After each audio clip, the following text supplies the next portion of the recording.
Welcome to Shwetharagu YouTube channel. ಎಲ್ಲರೂ ಹೇಗಿದ್ದೀರಾ? ಎಲ್ಲ ಚೆನ್ನಾಗಿದ್ದೀರಾ ಅಂತ ಭಾವಿಸ್ತಾ ನಾನು ಚೆನ್ನಾಗಿದ್ದೀನಿ.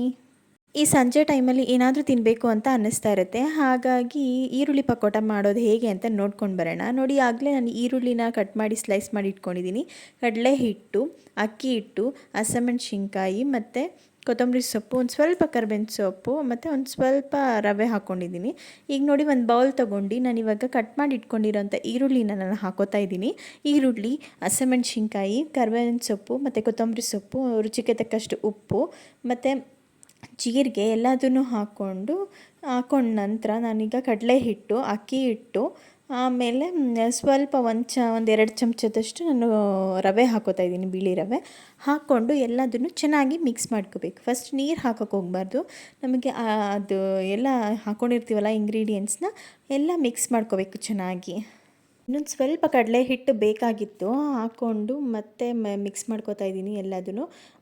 ಮಿಕ್ಸ್ ಮಾಡ್ಕೊಂಡ್ಮೇಲೆ ಅದೊಂದು ಸ್ವಲ್ಪ ನೋಡಿಕೊಂಡು ಸ್ವಲ್ಪ ಮಾತ್ರ ನೀರು ಹಾಕ್ಕೊಂಡು ಮಿಕ್ಸ್ ಮಾಡಿ ಇಟ್ಕೋಬೇಕು. ನೋಡಿ, ಇವಾಗ ನಾನು ರೆಡಿ ಮಾಡಿ ಇಟ್ಕೊಂಡಿದ್ದೀನಿ. ಈಗ ನಾನೊಂದು ಪಾತ್ರೆ ಇಟ್ಕೊಂಡಿದ್ದೀನಿ, ಬಾಣಲಿಗೆ ಎಣ್ಣೆ ಹಾಕ್ಕೊಂಡು ಎಣ್ಣೆ ಕಾದ್ಮೇಲೆ ನಾನೀಗ ಪಕೋಡಾನ ಹಾಕ್ತಾಯಿದ್ದೀನಿ. ಎಲ್ಲ ಒಂದೇ ಸತಿ ಹಾಕಬಾರ್ದು, ಬಿಡಿಯಾಗಿ ಹೀಗೆ ಹಾಕಬೇಕು. ಹಾಕಿದ್ಮೇಲೆ ನೋಡಿ, ಪಕೋಡ ಎಲ್ಲ ಆಗಿದೆ. ಸ್ವಲ್ಪ ಎಲ್ಲ ಗೋಲ್ಡನ್ ಬ್ರೌನ್ ಬರೋ ತನಕ ಎಲ್ಲ ಚೆನ್ನಾಗಿ ಫ್ರೈ ಮಾಡ್ಕೋಬೇಕು. ನೋಡಿ, ಇವಾಗ ಆಗಿದೆ. ನಾನು ಒಂದು ರೌಂಡ್ ತೆಗಿತಾ ಇದ್ದೀನಿ, ಮತ್ತು ಇನ್ನೊಂದು ರೌಂಡ್ ಹಾಕ್ಕೊಂಡಿದ್ದೀನಿ. ಅದಕ್ಕೀಗ ನಾನು ಫ್ಲೇವರ್ ಇರುತ್ತೆ ಅಂತ ಹೇಳ್ಬಿಟ್ಟು ಕರ್ಬೇವಿನ ಸೊಪ್ಪು ಹಾಗೆ ಹಾಕ್ಕೊಂಡಿದ್ದೀನಿ. ನೋಡಿ, ಈಗ ಕಂಪ್ಲೀಟಾಗಿ ಆಗಿದೆ. ಒಂದು ಸರ್ವಿಂಗ್ ಪ್ಲೇಟ್ಗೆ ನಾನು ಸರ್ವ್ ಮಾಡ್ಕೊಂಡಿದ್ದೀನಿ. ತುಂಬ ಚೆನ್ನಾಗಿದೆ. ಬನ್ನಿ, ಯಾರು ರಿವ್ಯೂ ಕೊಡ್ತಾರೆ ಅಂತ ನೋಡ್ಕೊಂಡು ಬರೋಣ. ಹಿಂಗಾಗಿದೆ ಸೂಪರ್.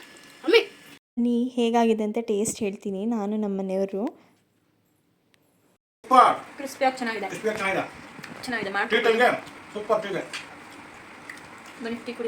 ನಿಮಗೇನಾದರೂ ಈ ರೆಸಿಪಿ ಇಷ್ಟ ಆದರೆ ಲೈಕ್, ಶೇರ್, ಕಮೆಂಟ್ ಮಾಡಿ, ಸಬ್ಸ್ಕ್ರೈಬ್ ಆಗಿ ಸಪೋರ್ಟ್ ಮಾಡಿ. ಹೀಗೇ ಥ್ಯಾಂಕ್ ಯು ಫಾರ್ ವಾಚಿಂಗ್.